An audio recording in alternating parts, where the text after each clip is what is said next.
Wow, what a week. Seemed like everyone was angry this week, didn't it? Turn on the TV, the president's angry. His critics are angry. His supporters were angry. The federal judges were angry. The media was angry. And it seemed like everybody on Facebook was angry. I don't know what just happened there. I think Mark's playing with my dial back there. Okay, turn me down just a little bit. Thank you. So it seems like everybody was angry this week. And so I think it's quite fortuitous that in our walk through the Sermon on the Mount, it brings us to Jesus talking about anger. It's not a topic that we like to talk about, is it? Well, it is a serious topic, but I think what we need is a little dose of humor here this morning to get us started. So I'm going to just share a few things with you. I'm not a stand-up comedian. I wouldn't mind being a stand-up comedian, but I'm not really that good at it. But I did run across this little bit of humor that I want to share with you. It's from Scott Adams. He's the creator of the Dilbert comic strip. Any of you read that in the newspapers? All right. It's an interesting comic strip about workplace humor, right? Workplace situations. Well, in this, what Scott Adams did is he surveyed his readers of his comic strip and asked them this question. If you had a chance to hit your boss in the back of the head with one of the following objects, with no risk of being caught, which would you choose? And then he gave them a list of items, right? And here's how the readers responded. 19% chose to hit their boss in the back of the head with a large bean burrito. Okay? 17% chose to hit their boss in the back of the head with a Nerf football. Okay? 14% chose a ripe melon. 13% chose the outdated computer they were forced by their boss to use. Okay? Another 13% chose the filing cabinet containing their last job performance interview. Come on, folks, this is funny. Lighten up. Come on. Tough crowd. 8% chose all their co-workers bound up together by duct tape flung from a huge catapult. And finally, 7% chose a small Ford sedan with a full tank of gas. Trying to explain why the burrito was such a big winner, Adams said, I think it won because it would make a really cool sound when hitting the boss on the back of the head, and it would be really messy, with or without the guacamole. And finally, he said that over 64% of the respondents selected a non-lethal item, knowing that if their boss were really injured, it would simply mean more work for them.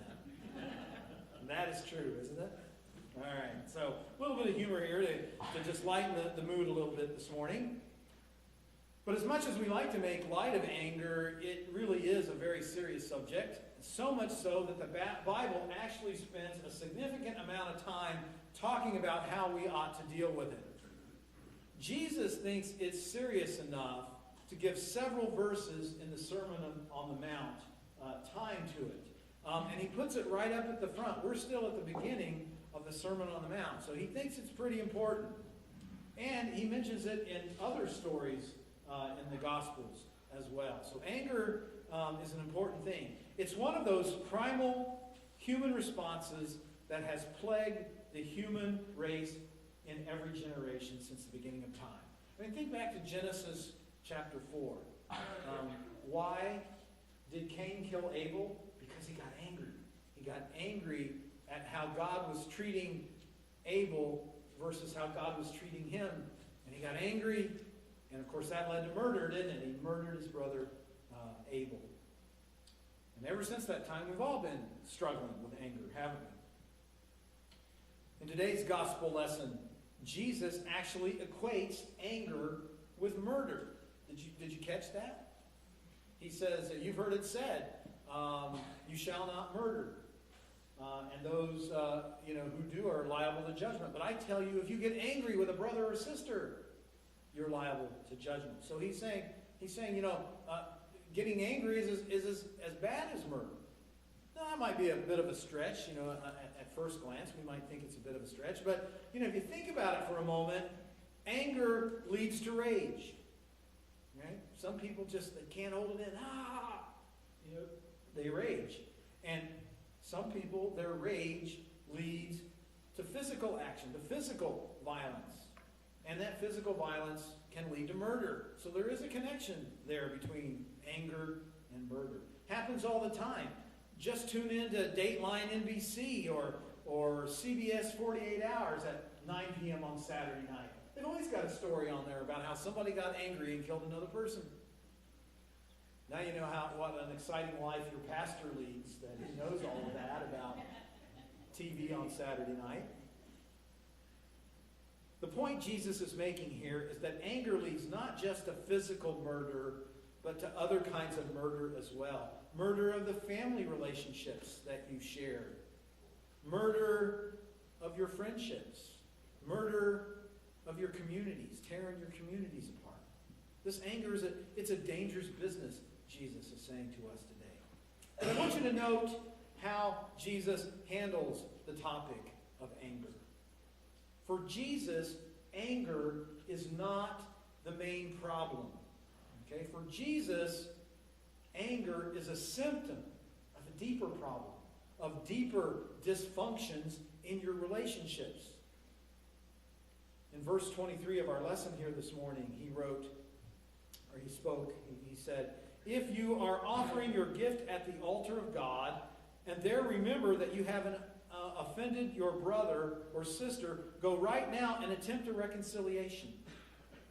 Have any of you ever done that? Been sitting here in church and go, "Oh man, I can't believe I said that to so-and-so. I'm going to have to get up right now and go find them and reconcile myself to them." Nobody does that, do they? But they should. Jesus is saying that we should. He's saying don't waste your time with religious ritual if you remain unreconciled in your daily life with others. Reconciliation is the first and most important ritual, the first and most important sacrifice that God requires of us. If you want your worship here on Sunday morning to be effective, then you need to get your personal life in order out there in the world. You need to be practicing during the week what's preached here by Jesus on Sunday morning. Paul put it this way. He said, don't let the sun go down on your anger. Don't let the sun go down on your anger. Think about that. I mean, anger is such a corrosive thing in our life that Paul is saying you can't keep it around. You got to deal with it right away. You got to get rid of it right away, or otherwise it's just going to eat you up inside. And we know that happens, don't we? What happens when you internalize that anger? As I was telling the kids this morning, it just eats you up. It dominates you, don't you? You ever had one of those situations where you're so angry, you go to bed at night and you just lay there and you think about it? You think about all the things you're going to do to that person that angered you. They just slip into your mind, don't they? And then you're embarrassed about it. You know, you'll think, oh man, if I could just find him on the street when I'm driving my car. What am I thinking about? What am I thinking about, right? It just slips in. That's what anger does to you. It eats not only at your emotions, but it eats at your values. I mean, anger will make you do things that in a rational mind you wouldn't do. You gotta reconcile. You gotta get out there. You gotta be honest with each other.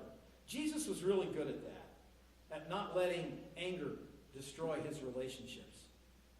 If someone offended him, and many did, if you read through the Gospels, you see that many people, were hard on Jesus. They were mean to Jesus. People were absolutely mean to Jesus.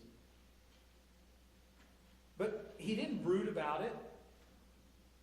He didn't whine about it. He didn't internalize that anger until it became rage. What he did is he went to the person in question and said, here's what is troubling me about our relationship. He found the courage to go up to them and say, this is not right. We got to fix this. In other words, he spoke the truth in love. if I can use another Pauline phrase, he spoke the truth in love. Now, we get it. We do it the exact opposite, don't we? Someone wrongs us, and we go home and we think about it, and we go, do they really know what they said to me? Certainly, they didn't mean that. Well, what if they did? And then you get really angry about it, and then you think, I've got to talk to them about it. But then you say, no, I can't talk to them about it because it might ruin our friendship. See, we've got it exactly backwards. Jesus knows that those words that we say to each other, they do hurt. You know, sticks and stones may break my bones, but words, they hurt me too. Okay? Jesus knows that, and he knows that if you don't find the courage to go say to someone, hey, look, you're hurting me here, your friendship's just going to dissolve. You're just going to drift apart. That it's going to cease to exist. And so Jesus, he's brutally honest in the Gospels, isn't he? Don't you just cringe sometimes when he says some of the things that he says? Because he's being brutally honest with his friends. Once when Jesus was teaching, this paralyzed man was brought to him, and so Jesus went up to him and said, son, your sins are forgiven. And the teachers of the law came to Jesus and said, what are you talking about? You can't do that. Only God can forgive sins. You're a blasphemer. When Jesus, how did he respond? He didn't seek to get even with these men. He didn't seek to put them in their place. He didn't respond with cutting retorts or bursts of invective. All he said to him is this: which is easier, to forgive sins or to say to this paralyzed man, get up and walk? Well, I don't know about you, but it would be much easier for me to say to another person, your sins are forgiven, than it would be to me to say, get up and walk, and watch him actually get up and walk.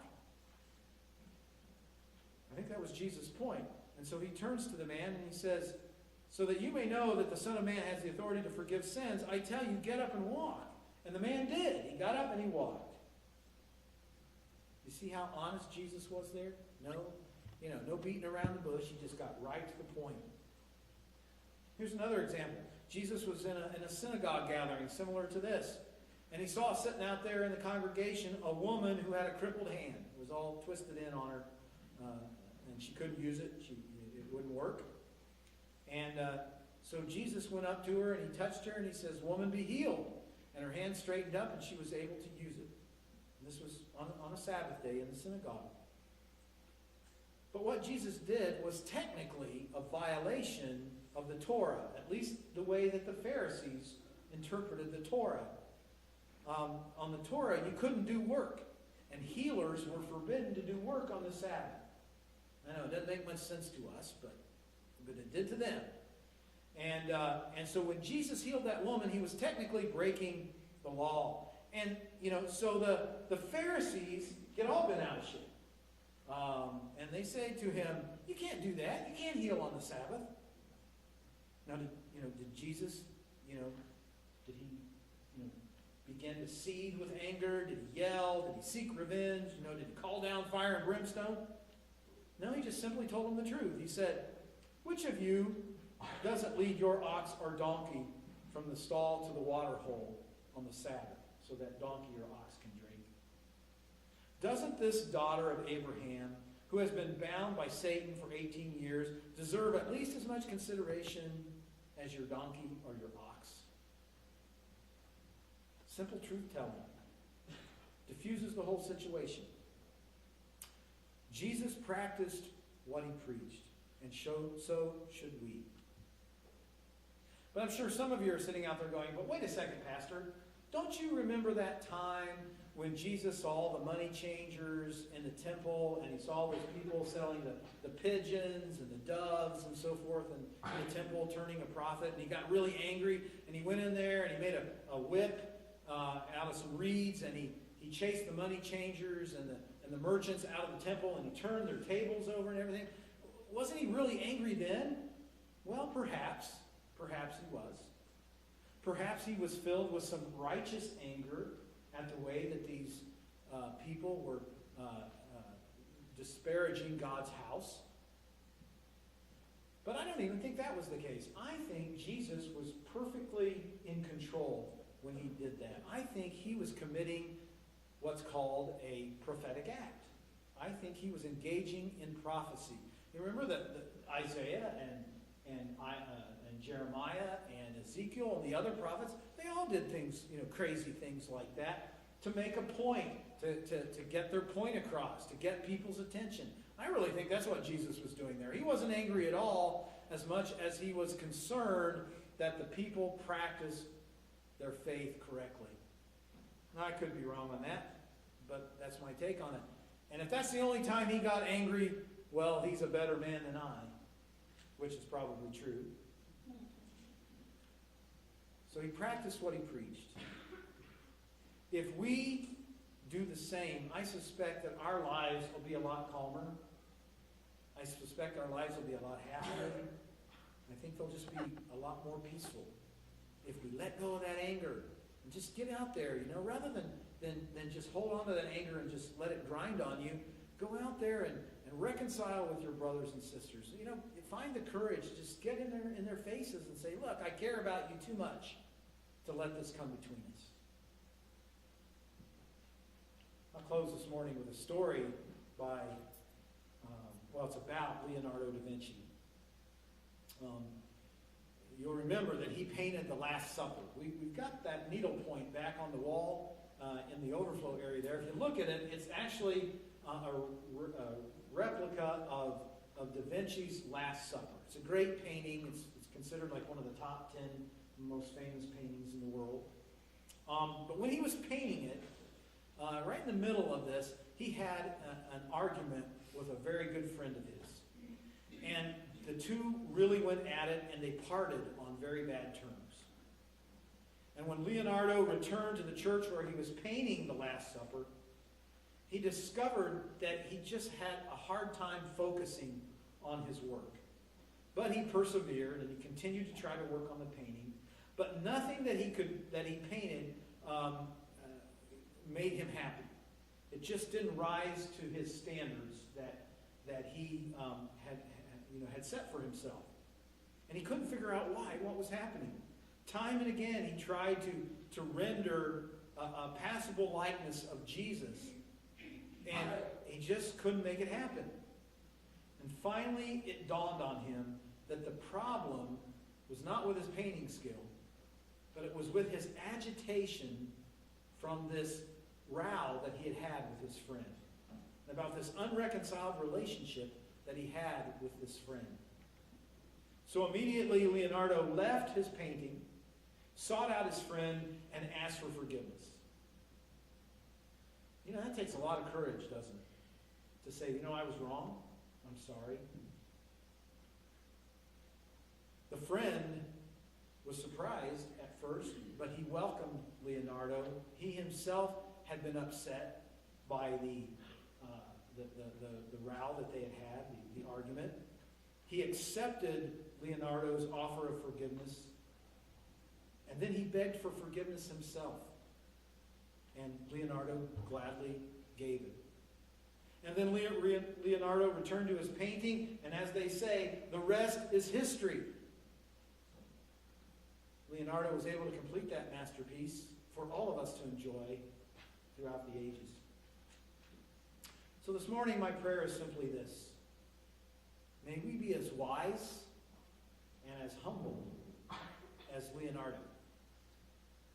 May God grant you the strength and the courage to be that kind of person in your life. In Jesus' name, amen.